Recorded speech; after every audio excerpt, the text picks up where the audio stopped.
चलिए आज थोड़ा फटाफट रिवाइज करते हैं कल का कि क्या हुआ था। हम लोग एक मॉड्यूल जिसका कॉस्ट अकाउंटिंग नाम है उसको हम पढ़ रहे हैं। और ये कॉस्ट अकाउंटिंग थोड़ा एडवांस लेवल की पढ़ाई है, मतलब जो शुरुआती जरूरत नहीं पड़ेगी। इवन कि एक या दो जॉब अगर चेंज करेंगे उसमें भी जरूरत नहीं पड़ती है। अगर किसी मैन्युफैक्चरिंग कंपनी में अगर जॉब की ट्राई कर रहे हैं और अच्छे लेवल पे कर रहे हैं तो वहां पर जरूरत पड़ती है, क्योंकि यहाँ मैंने कहा था कि एक कॉस्ट अकाउंटेंट का क्या काम होता है कि किसी भी प्रोडक्ट को जो बनाई जा रही है कंपनी के अंदर, उस प्रोडक्ट जो चीजें बन रही है, प्रोडक्ट तैयार हो रहा है, उसकी कॉस्टिंग निकालना एक पीस का, और कॉस्टिंग निकाल करके कम करने का भी कोशिश करना कि उसकी कॉस्टिंग कम कैसे हो सकता है। कम कैसे हो सकता है इनके बारे में बताया था मैंने कि मान लीजिए कोई भी अगर चीज हम बना रहे हैं, प्रोडक्शन करें, जैसे कल बोतल का एग्जाम्पल लिया था कि बोतल अगर हम बना रहे हैं और बोतल कांच की होती है, शीशे की होती है, लेकिन उसके ऊपर जो कैप होता है वो प्लास्टिक के होते हैं, टीन के होती है। तो ऐसे केस में हमें दो प्रकार की मशीनें लगानी पड़ सकती हैं। एक, आपको कांच के लिए अलग मशीनें होंगी, अलग इंजीनियर होगा, अलग जगह होगी, अलग सब कुछ व्यवस्था होगा। और एक प्लास्टिक वाली जो चीज होती है यानी कैप बनाने के लिए, उसकी अलग मशीनें, अलग इंजीनियर, अलग लेबर, अलग चीजें, मतलब हमें सोचना पड़ेगा। तो हम सोचते हैं कि कैप अगर हम बनाते हैं तो उसकी कॉस्टिंग मेरे को ज्यादा पड़ता है, क्योंकि दिन भर में अगर 8 घंटे की मशीनें चलती हैं तो उतना हमारा खपत भी नहीं है कि 8 घंटे के प्रोडक्शन को हम खपत खपत कर सके मार्केट में। हमें सिर्फ 3 से 4 घंटे अगर मशीन को चलाएंगे तो हमारा काम हो सकता है। तो ऐसे केसेस में हमारा कॉस्टिंग बढ़ जाती है। तो हम सोचते हैं कि मार्केट आउटसोर्सिंग कर लें। आउटसोर्सिंग का मतलब है कि मार्केट से हम किसी वेंडर से इसको परचेज कर लें। परचेज करने से फायदा ये होगा कि हमारी कॉस्टिंग लो। ऐसा होता है, तो यही चीज सोचना होता है एक कॉस्ट अकाउंटेंट को कि जो प्रोडक्ट बनाई जा रही है कंपनी के अंदर, हर पार्ट को मैन्युफैक्चरिंग किया जाए, बल्कि कुछ पार्ट्स हमें आउटसोर्सिंग में भी लिया जाए। ये सब सोचने का काम होता है। इसलिए थोड़ा बड़े लेवल का चीज बात करें तो वहां पर होता है। सिंपल से बात है, बड़े लेवल पे काम करेंगे सैलरी बहुत अच्छी खासी मिलेगी, क्योंकि कंपनी के हित में सोच रहे हो, कहीं ना कहीं कॉस्टिंग को कम कर रहे हो, तो आपको पे भी ज्यादा ही करेगा। तो इसलिए वो उस लेवल का ये पढ़ाई है, ये नॉर्मल वे में हम बात नहीं करेंगे। तो चलिए, उसके पहले हमने बताया था कि अकाउंटिंग करियर, यानी एक अकाउंटेंट अपना जो करियर है, अपना जो मार्केट में जो कहते हैं ना कि पोजीशन लेने के लिए पढ़ाई कर रहे हैं अकाउंटेंट का, वो 3 प्रकार की चीजों से पढ़ाई कर सकते हैं। फाइनेंशियल अकाउंटेंट जो आप बन रहे हैं या बने हुए हैं, जैसे day to day accounting, balance sheet बनाना, पीएल बनाना, बैंक रिको करना, ये सब डे टू डे अकाउंटिंग का काम होता है, यानी फाइनेंशियल अकाउंटेंट का काम होता है, जो हर कंपनी में चाहिए होता है। सेकंड बात करा कॉस्ट अकाउंटेंट, अभी मैंने बोल दिया कि कॉस्ट अकाउंटेंट मैन्युफैक्चरिंग कंपनी में जनरली इस्तेमाल, मतलब यूज होता है उनका, क्योंकि वो कॉस्टिंग निकालते हैं, किसी भी एक जो प्रोडक्ट है उसके कॉस्टिंग निकालते हैं, और साथ ही साथ उसको कंट्रोल भी करते हैं ताकि कॉस्ट कम से कम लगे।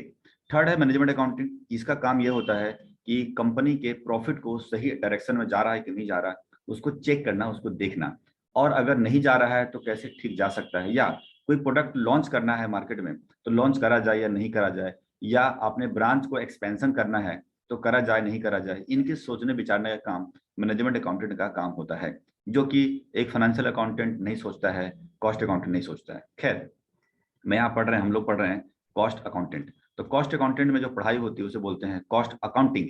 और कॉस्ट अकाउंटिंग में सिंपल बात है कि हम लागत की पढ़ेंगे, कॉस्ट की पढ़ेंगे। यानी कोई भी चीज आपके हाथ में है, मोबाइल है या लैपटॉप है, कुछ भी आप पढ़ रहे हैं, उनकी एक लागत है कि इतने रुपए का बनने का खर्चा हुआ होगा तभी मार्केट में आया है। लागत के बारे में कहा था कि कोई भी चीज जो हम यूज करते हैं या मार्केट में जो बिकता है, उसमें लागत में 3 चीजें मिलकर के लागत बनती है पूरी: material, labour and other expenses. Material, जैसा कि आप अगर मोबाइल यूज करते हैं तो उसमें प्लास्टिक या कांच या वायर कुछ भी लगा हुआ है, प्लास्टिक कुछ भी लगा हुआ है, दैट इज मटेरियल। अगर वो जो मोबाइल है वो किसी न किसी मशीन के थ्रू बनाई जा रही है, तो मशीन के ऊपर जो इंजीनियर बैठा हुआ है या लेबर बैठे हुए हैं, तो उसको जो काम कर रहे हैं दैट इज मैन पावर, मतलब लेबर कॉस्ट। और वो जो मटेरियल को लाने का जो खर्चा है वो अदर एक्सपेंसेस, या पावर कंजम्पशन है, वो अदर एक्सपेंसेस माने जा सकती है। तो तीनों मिलाकर के ही कोई चीज बनाई जाती है। इनमें से 3 में से कोई भी एक चीज नहीं अगर होगा, मिसिंग है, तो वो कॉस्टिंग हो ही नहीं सकता, बन ही नहीं सकता कोई भी सामान। इसलिए इनको कंट्रोल करना भी बहुत जरूरी होता है। खैर, ये 3 चीजें 2 पार्ट में बटे होते हैं, डायरेक्ट और इनडायरेक्ट। इसके बारे में कल बताया था कि डायरेक्ट का मतलब ये होता है, जैसे मान लीजिए डायरेक्ट मटेरियल की बात करें पहले हम, तो अगर कोई भी चीज बना रहे हैं उसमें मेजरमेंट आपको लग रहा है कि बिल्कुल फिक्स्ड मेजरमेंट है कि इतना तो लगना ही है, इससे ना 1 इंच ज्यादा होगा ना 1 इंच कम होगा। जैसे कल हमने बताया था कि 4 फीट बाई 2 फीट की अगर टेबल बनाने का हमारा काम है, तो चाहे हम 1 बनाएं या 10 बनाएं, सभी में 4 फीट बाई 2 फीट की ही लकड़ी इस्तेमाल की जाएगी, ना 1 इंच ज्यादा ना 1 इंच कम। लेकिन अगर हम उसको बोले पॉलिश करने के लिए जो हम लिक्विड इस्तेमाल करते हैं, वो पॉलिश का लिक्विड जो है वो हर टेबल में एग्जैक्ट मेजरमेंट पे हो ही नहीं सकता है, क्योंकि कुछ ग्राम नीचे कुछ ग्राम ऊपर में ऐसा हो सकता है, बड़ी बात नहीं है। या अगर मान लीजिए कील नेल जो है उसको जो ठोकने के काम करते हैं, अगर वो भी इस्तेमाल करेंगे तो एग्जैक्ट फिगर में कभी नहीं हो सकता। किसी में 10 कीलें लग रही हैं, किसी में 12 लग रही हैं, किसी में 14 लग रही हैं, ऐसा हो जाता है। तो जिसमें मेजरमेंट बिल्कुल फिक्स है उसे बोलते हैं डायरेक्ट, जिसे मेजरमेंट फिक्स नहीं होता है उसे बोलते हैं इनडायरेक्ट। यहाँ जो डायरेक्ट डायरेक्ट वाले चीजें होती हैं, जैसे direct material, direct labour, direct expenses, इसे हम कहते हैं डायरेक्ट कॉस्ट या प्राइम कॉस्ट। और जो इनडायरेक्ट वाली बात करेंगे उसको मिला जुला के सभी को हम बोलेंगे ओवरहेड्स। तो ये 2 पॉइंट्स हमें ध्यान रखना पड़ता है। अब मैंने कल बताया था मटेरियल के बारे में, कि सबसे पहले बात करते हैं मटेरियल। मटेरियल एक बहुत ही इंपॉर्टेंट क्रूशियल चीज है किसी भी चीज को बनाने में, बिना मटेरियल का तो बन ही नहीं सकता है। देखा जाए तो इन तीनों ही इंपॉर्टेंट है, कोई भी इसमें चीज मिसिंग होगी तो नहीं बनेगा, सिंपल सी बात है।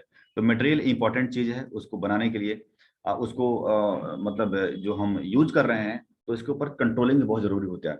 कंट्रोलिंग का क्या मतलब है? कंट्रोलिंग का मतलब है कि हमने ज्यादा अगर खरीद लिया मटेरियल तो प्रॉब्लम क्या होगी कि हमें कैपिटल फंस जाएगा, पूंजी फंस जाएगा। और अगर हमने कम खरीदा तो हो सकता है कि हमारा प्रोडक्शन रुक जाए। मशीनें चल रही हैं, वहां पर डिमांड हो रहा है मटेरियल का, बट मटेरियल है ही नहीं, तो इससे क्या हुआ, सारे लेबर बैठ जाएंगे, सारे प्रोडक्शन ठप हो जाएगा। इसलिए मटेरियल ना ज्यादा खरीदो ना कम खरीदो। तो ये कैसे पता करें कि ज्यादा खरीदो ना कम खरीदो, ये कैसे पता हो सकता है? तो इसके लिए एक कुछ रूल हैं, कुछ फॉलो हैं, मतलब हम सिस्टम है उसको फॉलो करेंगे। सिस्टम नंबर 1, पहले हम इस्तेमाल करेंगे ROQ UQ। ये क्या होता है भाई? ROQ बोले तो रीऑर्डर क्वांटिटी, EOQ बोलो तो इकोनॉमिक ऑर्डर क्वांटिटी। ये क्या होता है? नाम से लग रहा है, अगर EOQ को पढ़ा जाए तो लग रहा है इकोनॉमिक ऑर्डर क्वांटिटी, यानी उतने ऑर्डर हमें मंगाने चाहिए, उतने क्वांटिटी मंगाना चाहिए जितना हमें जरूरत है, उससे ज्यादा नहीं, ताकि इकोनॉमिकल पड़े, खर्चा हमारा कम पड़े। ठीक है जी। ROQ का भी अगर फुल फॉर्म देखें तो रीऑर्डर क्वांटिटी, यानी दोबारा कितनी क्वांटिटी मंगाया जाए, इसके फॉर्मूला यहाँ पर कहता है, इसके बारे में कहता है। तो हमारा इसका ऑब्जेक्टिव है, main objective is to find out at a time, एक समय में, how many quantity to purchase, यानी एक समय में हमें कितने क्वांटिटी परचेज करना चाहिए। ये मेरा मेन ऑब्जेक्टिव है इस फॉर्मूला का। इस फॉर्मूला के बारे में देखें तो ROQ UQ निकालने का तरीका है √2DS/H। इसका क्या मतलब? दो तो दो है, यहाँ D लिखें A लिखें फर्क नहीं पड़ता है। D का मतलब है annual consumption of material in a year. मतलब अगर आपको मालूम है कि जिस कच्चे माल को मंगवा रहे हैं साल भर में कितनी कंजम्पशन होने वाली है, अब ये कौन बता सकता है कि एक साल में कंजम्पशन कितनी होने वाली है? तो देखिए, अगर आपकी मैन्युफैक्चरिंग कंपनी एकदम नई नई है, शुरुआती साल है, इसमें तो बड़ा प्रॉब्लम है कि एक साल के अंदर कितनी कंजम्पशन होगी ये कहना मुश्किल है। लेकिन अगर सेकेंड ईयर में चले गए हैं तो पहले साल को देखते हुए आप एजम्पशन कर सकते हैं, एज्यूम कर सकते हैं। मान लीजिए पहले सालों के अंदर अगर 10,000 kg इस्तेमाल किए गए हैं तो नेक्स्ट ईयर में भी 10,000 या 20 या उससे थोड़ा 10-20% ऊपर हो सकता है। तो ये एजम्पशन इस तरह से लगाया जा सकता है, एग्जैक्ट तो कहना मुश्किल है। लेकिन जो भी हो, आपको एक एजम्पशन डालना पड़ेगा कि साल भर के जो कंजम्पशन है वो अंदाजन कितना कच्चा माल यूज होने वाला है। That is the D। इसका मतलब है cost of placing an order. एक बार जब हम ऑर्डर प्लेस करते हैं तो ऐसे में हमें कितना खर्चा लगता है प्लेस करने के लिए, ऑर्डर प्लेस करने के लिए। ऑर्डर प्लेस करने का मतलब है कि जैसे हम PO भेजेंगे, और PO भेजेंगे तो उसमें हमारा सपोज लेबर कॉस्ट, जैसे मान के चलिए कोई भाई अकाउंटेंट को रखा, तो अकाउंटेंट का भी तो एक्सपेंसेस बढ़ता है ना, तो वो एक्सपेंसेस हमें देखने पड़ते हैं कि एक बार ऑर्डर डालने में मेरे को कॉस्टिंग कितनी पड़ती है वन टाइम प्लेस करने के लिए, जो बहुत ही मिनिमम होगा। और ये भी एक लमसम करके, अंदाजन करके आप निकाल सकते हैं। एच का मतलब है holding cost per unit per annum. अच्छा, प्लेसिंग एन ऑर्डर में एक बात और भी है कि जैसे आप अगर सपोज जो माल मंगवाते हैं तो उसमें फ्रेट भी लगेगा, गाड़ी भाड़ा भी लगेगा, तो वो भी आपको देखना पड़ेगा कि एक बार ऑर्डर अगर देते हैं तो उसमें आपको खर्चे कितने लगते हैं टोटल। ये हो गया एच, ये हो गया आपका एस वाला। और एच का मतलब है holding cost per unit per annum. मतलब उस कच्चे माल को अगर आप मंगवाते हैं और रखते हैं तो रखने में भी तो खर्चा आएगा, जैसे रेंट देना पड़ेगा गोडाउन का, उसके बाद मेंटेनेंस होगा, उसके बाद एक बंदा वहां देखेगा, तो ऐसे बिजली बत्ती होंगे। तो आपके एक साल के अंदर पर यूनिट, एक यूनिट को संभालने में रखने में कितना खर्चा आता है, इसको कैसे निकालेंगे। तो मान लीजिए कि मेरा एक गोडाउन है जिसमें हमें 1 लाख पीसेस रखने की कैपेसिटी है, 1 लाख पीसेस रखने की कैपेसिटी है, और हमारे हमारे पास ऑलवेज 1 लाख पीसेस रखे रहते हैं क्योंकि डिमांड है मार्केट में। तो 1 लाख पीसेस रखते हैं और उसका किराया हमारा पड़ता है महीने का 10,000 रुपीज, या कह सकते हैं एक अंदाजन मान लेते हैं कि महीने का 10,000 रुपये मान लीजिए। और एक हमने वहां बंदा रखा है जिसकी सैलरी महीने की हम देते हैं 10,000 रुपया। तो 10,000 रुपये रेंट हो गया, 10,000 रुपये हो गया आपका सैलरी हो गई, तो 20,000 रुपये हो गए आपके महीने का खर्चा उस 1 लाख पीसेस को संभालने के लिए। उसके अलावा मान के चलिए कि 3,000 रुपये मेंटेनेंस बिजली बत्ती में चला जाता है, तो यानी 10 और 10 20 हो गया, और 20 और 3 23,000 रुपये हो गया मंथली। इंटू करेंगे हम 12 से, तो साल का खर्चा आ गया, और उसको डिवाइड कर दीजिए 1 लाख से। तो 1 लाख के डिवाइड करेंगे तो पर पीस का कॉस्टिंग आ जाएगी। इसका मतलब है कि एक यूनिट यानी एक पीसेस को होल्ड करने में साल भर में मेरे को इतना खर्चा आता है। खैर, इसको एग्जांपल देंगे तो समझ में आएगा। इसका मतलब ये हो गया कि उस चीज को होल्ड करने में, एक यूनिट को होल्ड करने में साल भर में कितनी हमारी खर्चा आता है एक पीसेस को।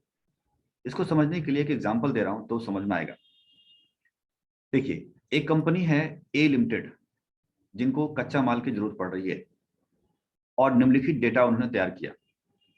वही अंदाज लगाया कि साल भर में कंजम्पशन हमारी 20,000 केजी होती है, और एक बार जब ऑर्डर प्लेस करते हैं तो 10 रुपये का खर्चा आता है।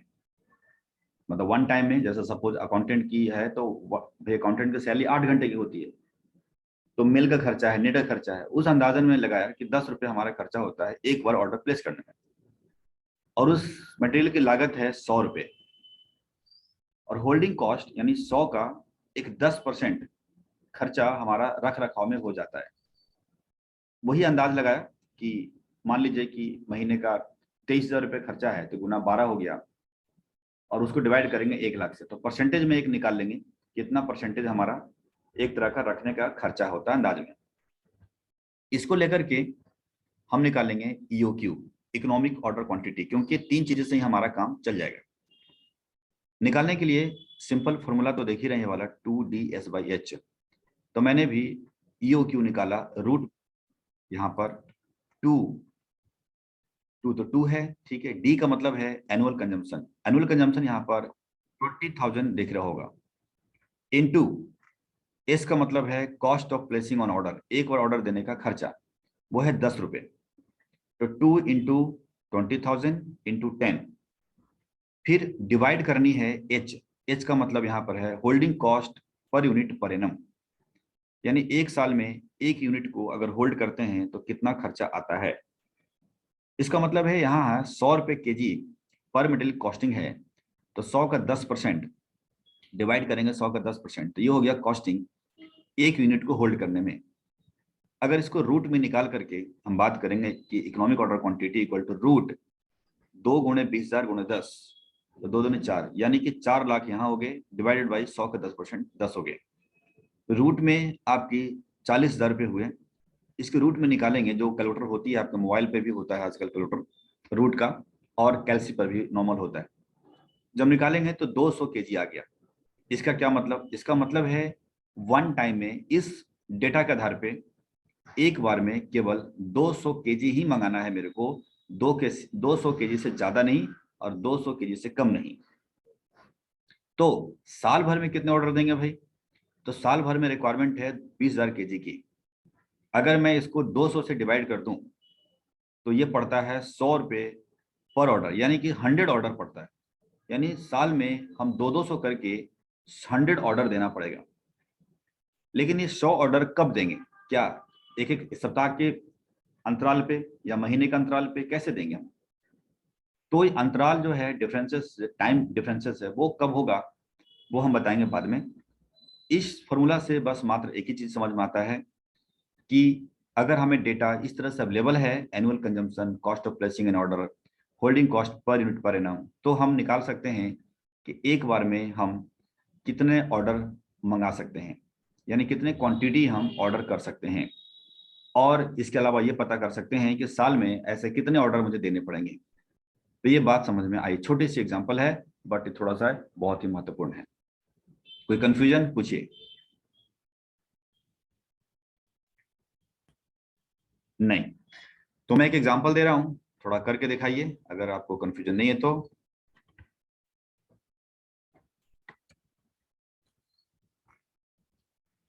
सेम एग्जांपल मैं दे रहा हूं यहाँ पर। एनुअल कंजम्पशन यहाँ पर हम डाल देते हैं कि 40,000 kg है, और ऑर्डरिंग कॉस्ट आप देख रहे हैं, एक बार ऑर्डर देने का लागत जो है वो आपकी 1 रुपये पड़ता है, और कॉस्ट ऑफ जो है 10 रुपये का कॉस्टिंग है, और इसके रखने का खर्चा पड़ता है आपका 5%। तो आपको बताना है ईओक्यू क्या होता है। चलिए बताइए कितना हो सकता है, बताएं जरा। फॉर्मूला देखना चाहते हैं तो ये रही फॉर्मूला, देख रहे हैं, और क्वेश्चन ये रहा।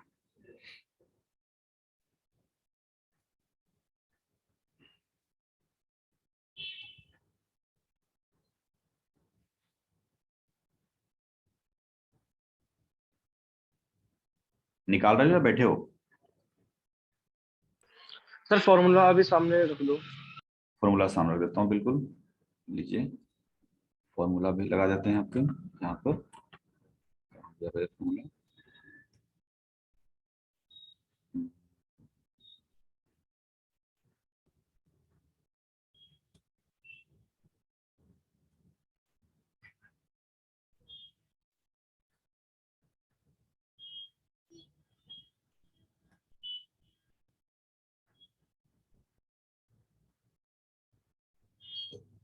ये रही फॉर्मूला,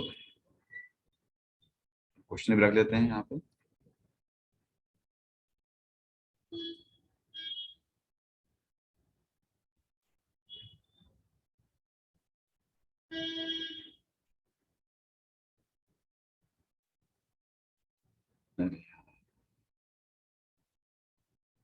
चलो एक काम करते हैं, इसको बड़ा कर देता हूँ और इसी में चिपका देता हूँ, क्योंकि वो बात बन नहीं पा रही है।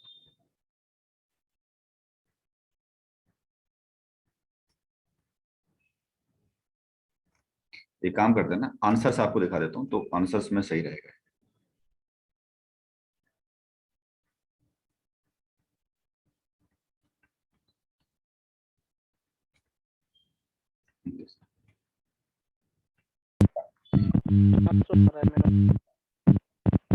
सही। हाँ जी राजकुमार, अब दिक्कत नि, आपका फोन। अब निकल जाएगा। हाँ बस निकाल लो।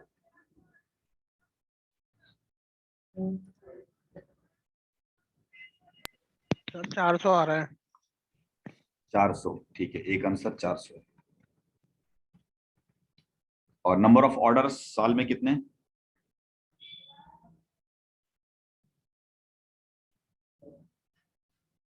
कितने ऑर्डर देंगे आप एक साल में?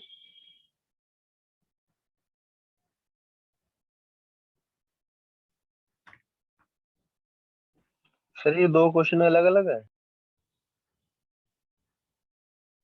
सर 100 ऑर्डर ही होंगे। शॉर्ट ऑर्डर, ठीक है।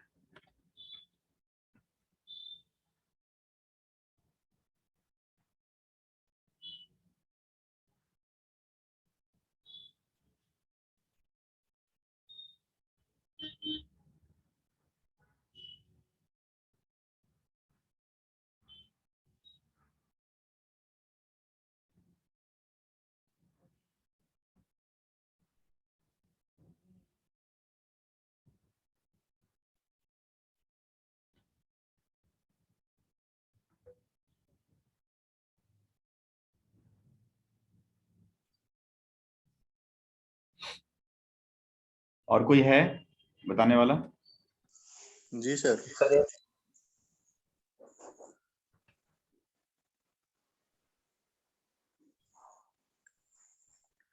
सर वही सेम आ रहा है 400 और 100 ऑर्डर 100। 100 ठीक है, देखते हैं अगर वही आ रहा है तो। यहाँ ईओ की हो गया 2 इंटू 40,000 इंटू कॉस्ट है 10 रुपए का, 10 का 5%, जी सर। तो 10 रुपए का 5% आ गया। और कॉस्टिंग है यहाँ पे 1 रुपए का, वो डाल दिया है मैंने।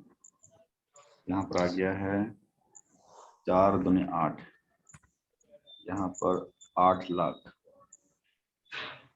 सॉरी 80,000 आएगा।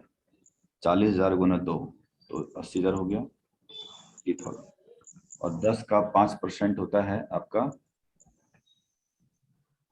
5 रुपए।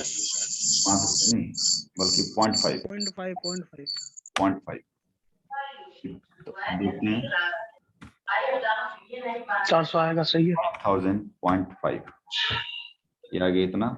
और इसका रूट निकालोगे तो 1,60,000, 400 है ना, तो मल्टीप्लाई 400 मल्टीप्लाई 400, रूट निकलेंगे जैसे होगा ना 400 400, ठीक है। तो 400 आ गया, तो ये आपकी रूट है आपकी 1,60,000 की,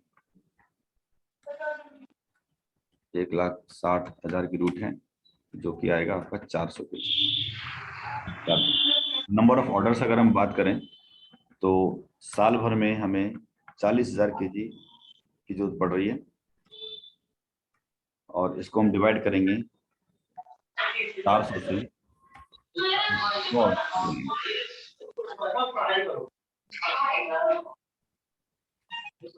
चलो जी बंद करो, जिसके यहाँ सोच रहा है म्यूट करो भाई।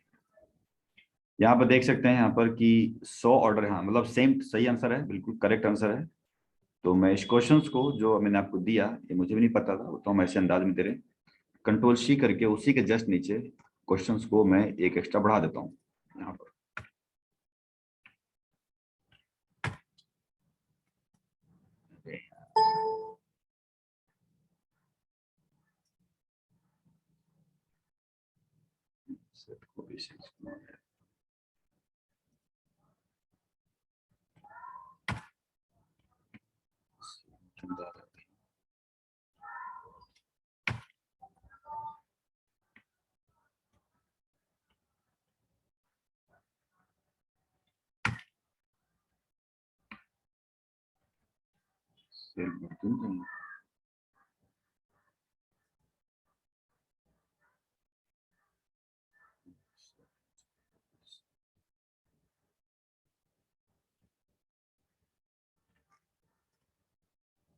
इसमें क्या दिक्कत आ रही है इसको?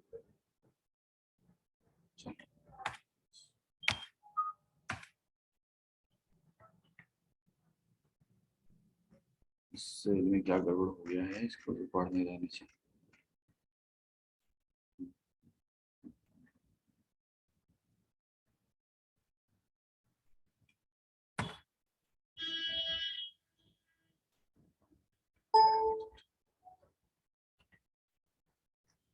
चलो देखेंगे बाद में, कॉपी यहाँ पर पेस्ट कर देते हैं।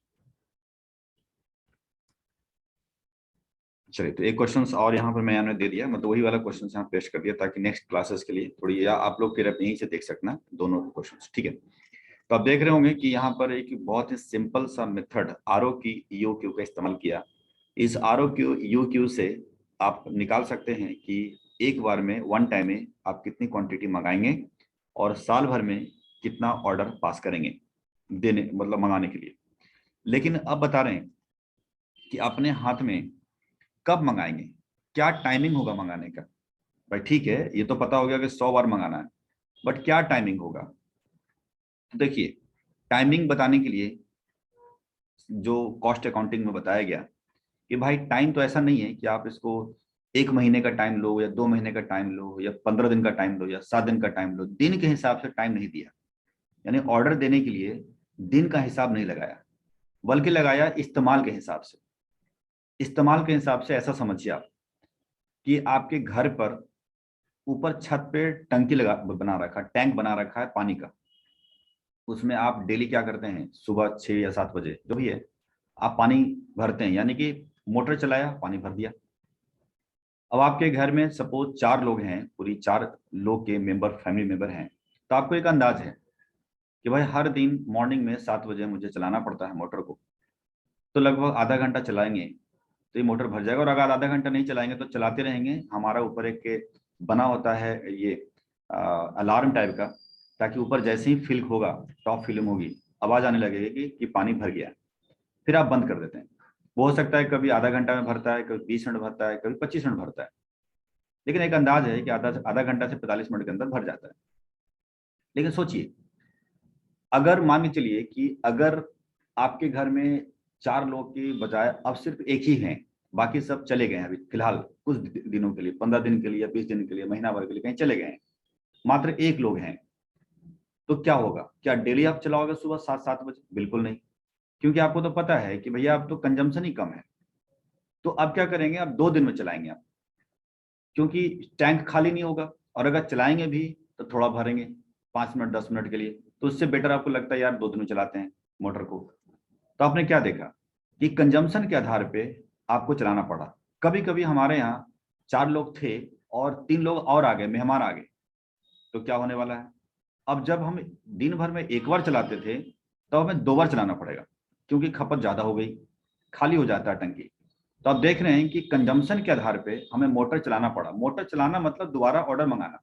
यहाँ पर समझिए वो चीजें, मान लीजिए कभी सीजन में हमारा ऑर्डर ज्यादा आने लगता है, तो ऑर्डर ज्यादा आने लगेगा तो सिंपल बात है कि कच्चे माल की जो मंगाने की गति है, यानी परचेजिंग गति है, वो हम बढ़ा देंगे।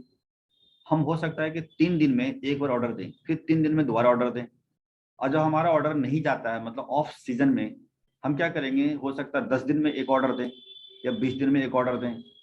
तो ये बात समझ में आ रही होगी, यानी कंजम्पशन के आधार पे हमें ऑर्डर देने पड़ते हैं। लेकिन ऑर्डर दूंगा तो हमेशा इस क्वेश्चन के आधार पे 200 केजी से ज्यादा ऑर्डर नहीं देंगे एक बार में, और टोटल ऑर्डर 100 ही जाएगा।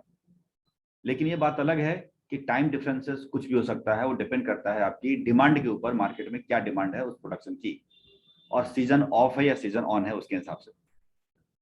तो इसको हम ज्यादा भी तो मंगा सकते हैं। ज्यादा मंगाएंगे तो यही तो दिक्कत है कि ज्यादा मंगाएंगे तो हमारा रखने का झंझट खत्म होगा। यही तो हमने पढ़ा है इसके अंदर। ये जो रीऑर्डर क्वांटिटी पढ़ने का क्या मतलब है, अगर हम ज्यादा मंगाएंगे तो हमारा होल्डिंग कॉस्टिंग बढ़ जाएगी भाई। रखें कहाँ हम? हमारे पास गोडाउन तो उसी के हिसाब से बना रखा है हमने। नहीं, अगर सर डिमांड ज्यादा हो गई तो मान लीजिए तो हम डिमांड ज्यादा हो गई तो ज्यादा, अगर अगर अगर अगर आपने मंगाया तो चक्कर है कि मान चलिए कि एक बार आपने ऑर्डर दिया 200 केजी का, तो आपको पता है कि 200 केजी से ज्यादा का गोडाउन हमारे पास है ही नहीं। जिस जगह पे रखना है मेरे को, वो 200 केजी से ज्यादा रखने की जगह नहीं, क्योंकि हमने पहले से तय कर लिया। और मान लीजिए आपने 300 केजी मंगा लिया कि डिमांड ज्यादा हो रहा है, बार बार कौन मंगाता है ऐसा करके, तो 300 केजी मंगाएंगे तो आपको लगता है कि ट्रांसपोर्टेशन कॉस्ट बच जाएगी हमारी थोड़ी सी, लेकिन उससे ज्यादा आफत में आ जाएगी, आपका होल्डिंग कॉस्टिंग बढ़ जाएगी यहाँ पर। क्योंकि आपने पहले ही इस फॉर्मूला से तय कर लिया है कि मुझे कितनी बड़ी जगह चाहिए इस कच्चे माल को रखने के लिए। और आपने 200 केजी का अगर आपने निकाला फॉर्मूला के हिसाब से, 200 केजी ही रखने की जगह बनाओगे ना। अब मान के चलिए एक बार 2 बार के लिए आपने 400 केजी का बना लिया, तो वो तो 400 केजी का बना लिया, जगह तो जगह थोड़ी ना कम हो जाएगी। फिर तो साल भर झेलते रहो, फिर रेंट पे करो, मेंटेनेंस करो, बंदे रखो, ये तो और कॉस्टिंग बढ़ने वाली है। इसीलिए इस फॉर्मूला का यही फायदा है कि हमें आपको लगता है, ठीक है सर। ये हमें आपको लगता है कि यार ज्यादा मंगा लेंगे तो देखा जाएगा। ऐसा नहीं कर सकते। घर में भी देखिए, मान के चलिए कि आपको लगता है कि अब अगर सपोज अगर आपको चीनी खपत है घर में और आपको 4 हैं मेंबर, तो आपको लगता है कि 5 केजी चीनी बहुत है, या 5 केजी बहुत ज्यादा बोल दिया, लेकिन चलो ठीक है एग्जाम्पल लेता हूँ कि 5 केजी चीनी महीने में ज्यादा है, तो आपने मंगाते हो। मान के चलिए आपके यहाँ सपोज कोई मेहमान बढ़ गए, तो ठीक है 5 केजी मंगाएंगे, लेकिन आपने कंटेनर भी तो 5 केजी का रखा है ना, तो मेहमान चाहे 4 बढ़ जाए चाहे 5 बढ़ जाए, भाई कंटेनर ही है, तो उसको क्या करोगे, फ्रीक्वेंसी बढ़ा दोगे। जहां महीने में एक बार मंगाते थे 5 केजी का, अब महीने में आप 2 बार मंगाइएगा, क्योंकि कंजम्पशन ज्यादा हो गया। भाई कंटेनर ही आपके पास ज्यादा नहीं है, और आप सोचोगे नहीं बोरी को हम बाहर रख देंगे, वो लॉजिक मत लगाओ, क्योंकि वो कंपनी है भैया, बोरी नहीं रखने बाहर में, हमें तो कंटेनर के अंदर रखना है, ताकि चीटी भी ना लगे और सीलन भी ना आए चीनी के अंदर। तो समझिए कंटेनर हमारा फिक्स है, हम घर में उसी हिसाब से रखते हैं सब कुछ। ऐसा बोरी टाइप के बड़ा सा नहीं कि हमारे मेहमान आ गया तो कंटेनर बदलते हैं, बड़ा सा खरीद लेते हैं मार्केट से। अब क्या लफड़ा हो गया, देखो आपने 4 मेहमान के चक्कर में आपने बड़ा सा खरीद लिया, डबल का कॉस्टिंग पड़ गई, और पता चला मेहमान तो साल में 1 ही 2 बार आते हैं। ऐसे केसेस में बड़ा सा कंटेनर कहाँ रखोगे भैया, रखने की जगह भी तो नहीं होती है घर में। तो समझ में आ रहा होगा, इससे बेटर है कि 2 बार मंगा लीजिए, ताकि जो लफड़ा है रखने का वो खत्म हो जाए हमारा। समझ में आ रहा ना। तो कंजम्पशन के आधार पे ही होती है, फ्रिक्वेंसी बढ़ाना पड़ता है मुझे। जहां महीने में 1 बार मंगाते हैं, महीने में 2 या 3 बार मंगा सकते हैं, डिपेंड करता है कंजम्पशन के ऊपर। और हमारे यहाँ घर में लोग भी कम हो गए, तो जहां 1 महीने के बजाय 1.5 महीने मंगाएंगे चीनी, 2 महीने मंगाएंगे चीनी, अभी सब बाहर गए हुए हैं घूमने के लिए। तो इस तरह से लेवल बनाई जाती है। ऐसा नहीं है कि ज्यादा मंगा लेंगे क्वांटिटी, ये लॉजिक बिल्कुल ही फिट नहीं है। आप समझ में आ रहा होगा घर के हिसाब से। यही कहानी यहाँ भी होता है। तो ये जो लेवल है, जो लेवल की बात किया हमने, अच्छा देखिए पानी का भी हमने एग्जांपल लिया, पानी की टंकी। तो सिंपल आप सोचो कि लॉजिक आपको बिल्कुल समझ में आएगा। अरे पानी की टंकी है तो टैंक तो आपको फिक्स है कि 1000 लीटर का टैंक अगर लगा रखा है, तो मेहमान चाहे 5 आ जाए चाहे 10 आ जाए, आप क्या क्या करोगे? जैसे 10 आए तो 2000 का लगा लोगे टैंक, कि नहीं ऐसा करते हैं 2000, या ज्यादा मोटर चला लेते हैं। ज्यादा मोटर चलाने से क्या फायदा, पानी तो गिरेगा, वेस्टेज है। भैया आपके पास उतनी कैपेसिटी है, आप कैपेसिटी बढ़ाओगे 1000 और का, तो बेवकूफी है। ऐसे कैसे हो सकता है? आप उनके 4 मेहमानों के लिए आपने नया प्लम्बर बुलाया, नया जगह लिया, मतलब ही नहीं बनता ना। यही कहानी यहाँ भी है। तो समझ में आ रहा होगा कि 1 टाइम की कंजम्पशन आपने अपने फैमिली मेंबर के हिसाब से आपने बना लिया है कि भैया 200 केजी ही मुझे मंगाना है 1 टाइम में, तो 200 केजी मंगाना है, फ्रिक्वेंसी बढ़ानी है। तो फ्रिक्वेंसी बढ़ाने के लिए जो कॉस्ट अकाउंटिंग में कुछ फॉर्मूला दिया, जिसका नाम दिया इन्वेंट्री लेवल, कि हमें कैसे पता चलेगा कि अब मंगाने का समय आ चुका। यानी टंकी अगर में पानी कम है, इसको देखने के लिए बार बार ढक्कन उठाते हैं, तो वहां पर हम देखते हैं कि अब मुझे दोबारा चलाना चाहिए मोटर, क्या मेहमान आए हुए हैं, क्या करें, दोबारा चलाना चाहिए। तो आप उसको ढक्कन खोल के देखते हो, तो पता चलता है अरे रे रे, नीचे का जो टैंक में देखा होगा रिब होती है ऐसा राउंड सा, 2 4 6 रिब होती है, डिपेंड करता है कितने लीटर का है। तो आप देखते हो कि नीचे से अगर 2 रिब तक पानी है, तो देखते हो चल ठीक है। फिर आप मोटर चलाते हो, मान लो टॉप में ही एक रिब सिर्फ खत्म हुआ है, एक राउंड जो है रिम खत्म हुआ, तो क्या करेंगे? सोचेंगे नहीं अभी तो पानी है, क्यों चलाएं मोटर, थोड़ा और खाली होने देते हैं। तो सेम कहानी यहाँ भी है कि हम लोग पानी की टंकी को ऊपर ऐसे देखते रहते हैं ढक्कन लगा लगा के कि पानी का लेवल कहाँ तक है, और लेवल के हिसाब से मोटर चलाते हैं, क्योंकि मेहमान आए हुए। अगर उसको मेहमान आए हुआ छोड़ देंगे, अगर उसको मोटर को छोड़ मतलब चलाएंगे ही नहीं, बिल्कुल पानी खत्म होने देंगे, तो क्या मुसीबत आएगी?